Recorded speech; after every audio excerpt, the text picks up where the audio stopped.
the last night of torture. When I was 12, my mom's boyfriend Rick made life hell. He wasn't just mean, he was cruel in little ways that left bruises you couldn't show.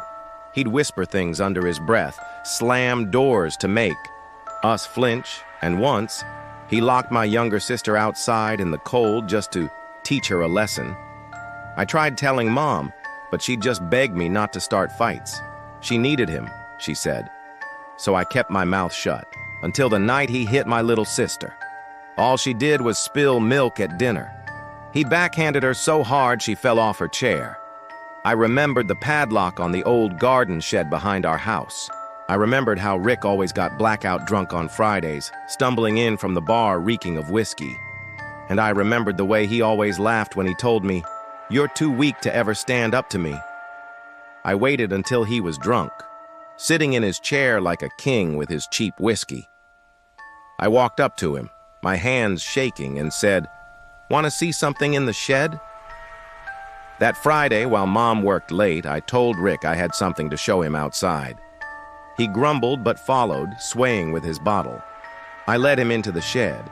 The shed was dark, full of rusted tools and old boards. When he stepped inside, I shoved the door closed and threw the padlock shut. At first, he thought it was funny. He banged on the wood, yelling for me to let him out. Then he started swearing, promising what he'd do when he got free. But I didn't leave. I sat outside the door, just listening. Every time he threatened me, I whispered through the wood, "Try it." Every time he begged, I stayed silent.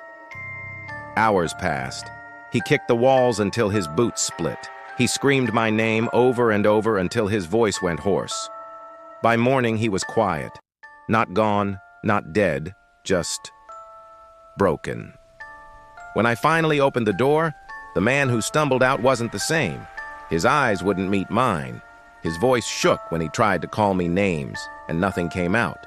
He left that afternoon. No fight, no goodbye. Just packed a bag and vanished down the road.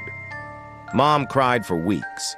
My sister kept asking if he'd come back. I told her no, he wouldn't. Because Rick learned something in that shed. He learned we weren't afraid of him anymore.